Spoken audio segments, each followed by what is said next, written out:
কি হয়েছে প্রতিমা? এই যে আমি মাছের তেল পরিষ্কার করছি। ও আজ এটা কি করবে?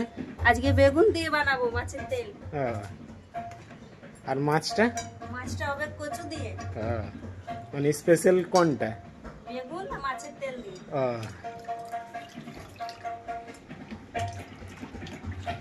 আজকে রোদটা ফাটাফাটি রোদ দিয়েছে। হ্যাঁ,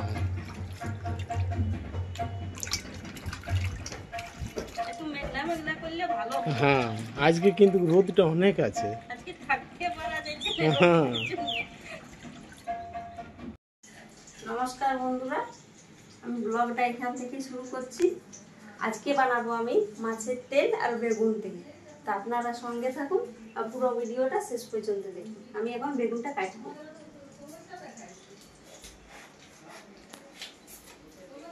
বীজ হয়েছে বেগুনটা। বীজওয়ালা বেগুন আমার খুবই ভালো লাগে।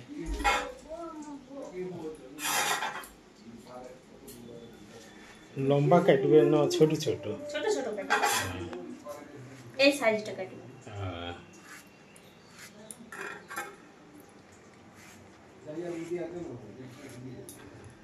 এই সাইজটা নুন টুন ঢুকে খাইতেও ভালো লাগে। হ্যাঁ,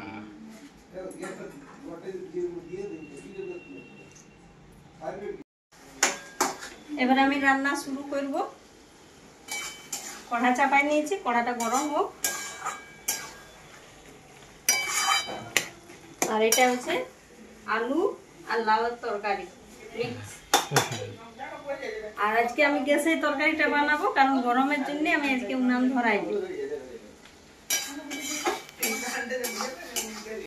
কড়া গরম হয়ে গেছে, এবার আমি সরিষার তেল দেবো।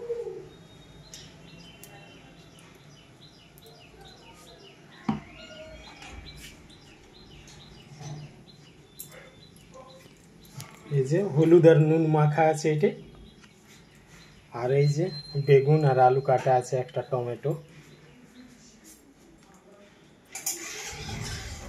তো প্রথমে কি করছে? প্রথমে আগে তেলটা ভাজবো, মাছের তেলটা, তারপর বেগুনটা দিয়ে ভাজবো। তো তেলে ধোঁয়া দিয়ে নিয়েছে।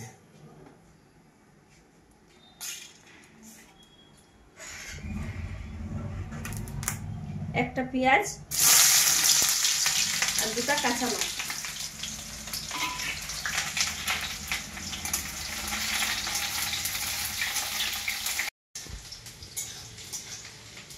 এত রোদ দিছে, কমসে কম তো জল পড়া তো উচিত। গরমে কি অবস্থা হয়েছে। পেঁয়াজ লঙ্কাটা আমার ভাজা হয়ে গেছে, এবার আমি মাছের তেলটা দেবো।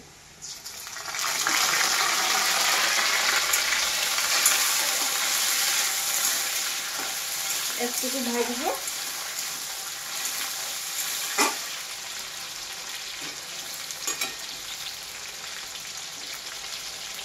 মাছের তেল ভাজা গুলো খুবই ভালো লাগে, মশলা দিয়েও ভালো লাগে। শাকের সঙ্গে বেশি ভালো লাগে। হ্যাঁ, শাকের সঙ্গে আর মশলা দিয়ে ভাজাটা। মাছের তেল যে কোনো জিনিস মিক্স করা যায়।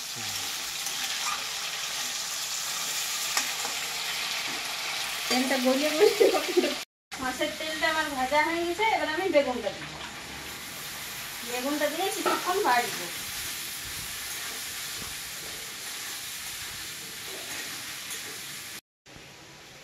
রোদ দেখো, অনেক রোদ দিয়েছে।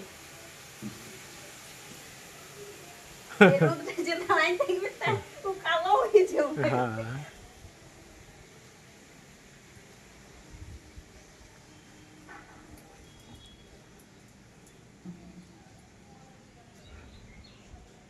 রোদটা কত সুন্দর দেখাইছে, 4-5টা সাদা।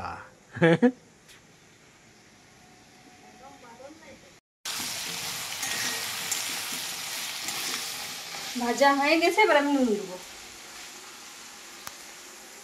আমি অল্প দিচ্ছি, যদি পরে দরকার হয় তো আরো দেবো। আর একটা টমেটো দেবো। যে কোনো তরকারি কমই নুন দিতে হয়, বেশি হইলে কোনো কাজের না, কম হইলে কাজের।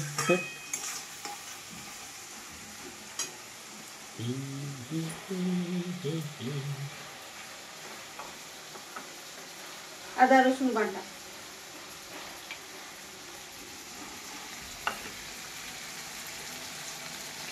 জিরা গুঁড়ি বাটা,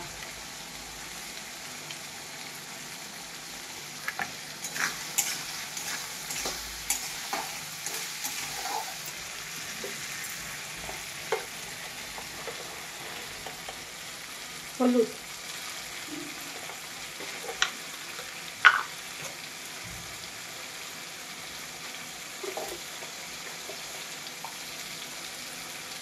লঙ্কা। এবারে আমি একসাথে ভাজবো।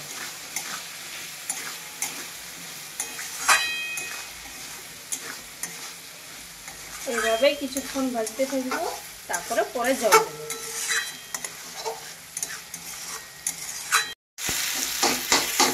এইভাবে আমি বিলাতিটাকে চটকিয়ে দিচ্ছি।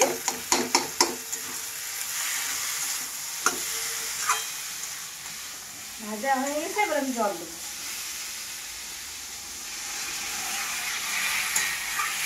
বেশি দিব না, অল্প জল দিয়েছি।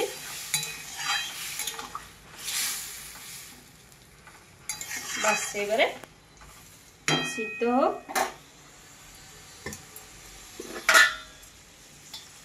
একটু ঢাকা দিয়ে দিই। আজকে এইখানে খুবই গরম লাগছে।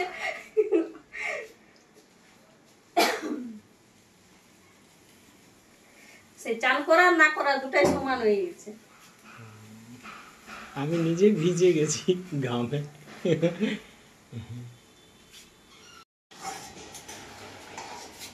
বেগুন তরকারিটা হয়ে গেছে, এবার আমি নামাবো। কালারটা তো খুব সুন্দর হয়েছে।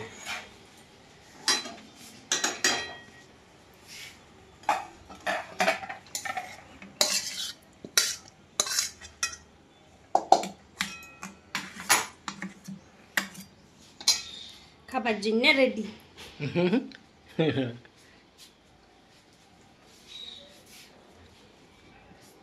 এখন কি খাইতে বসবে? তুমি বললে খাবার জন্য রেডি তো হয়ে গেছে, আর কি এবারে খাইলেই হলো। সেই আমি ভাবলি তুমি যাইছো বাড়ি নিয়ে এবারে বসতে দিই। না, তরকারি হয়ে গেছে বলে এবারে খাই নিলে। এই যে বন্ধুরা, আমি খাইতে বসে গেছি। আর আজকে আমার থালে আছে মাছ দিয়ে, এই যে কচু আছে, মাছ আর কচুর ঝোল, মুসুরির ডাল, আর এটা হচ্ছে প্রতিমার স্পেশাল বানা তরকারিটা, মাছের তেল দিয়ে বেগুন রান্না।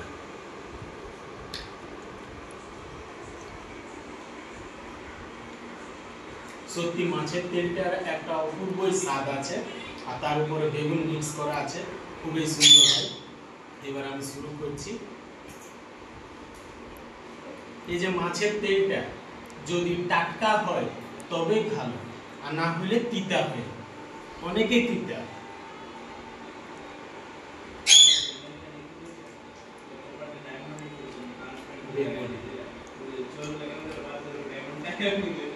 খুব সুন্দর, খুব সুন্দর আছে প্রতিমা। ভালো হয়েছে। হ্যাঁ, তবে ঝালটাও ঠিকঠাক আছে।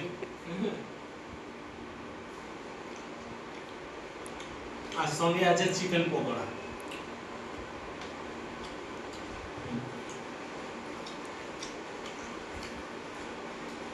একটু এই তেলটাকে ভাতে ভালোভাবে সানিয়ে নিয়ে পানি দেখবো।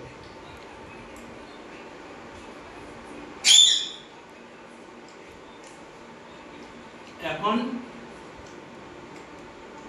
বাজারে নতুন নতুন কচু নামছে, তো মাঠ থেকে উঠেই নতুন নতুন, তখন আমরা বেশিরভাগ মাছের সঙ্গে বানাই আর মুরগা মাংসের সঙ্গে বানাই কচু।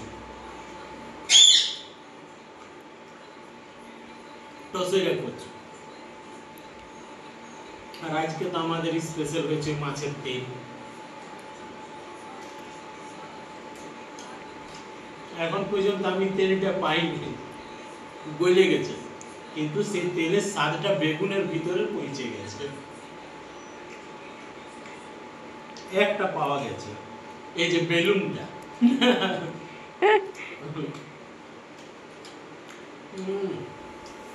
কিন্তু প্রথমে একটা জিনিস দেখা গেল তিতা নাই।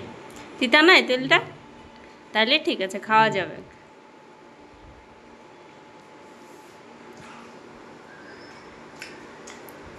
যাই হোক, মাছের তেল দিয়া বেগুনের তরকারিটা খুবই সুন্দর হয়েছে। আর বন্ধুরা, আমি ভিডিওটা এখানে শেষ করছি। আবার দেখা হবে কালকে কোনো অন্য জিনিস নিয়ে আমি হাজির হবো। ততক্ষণের জন্য প্রত্যেকটা বন্ধুকে বাই বাই। বাই বাই বন্ধুরা।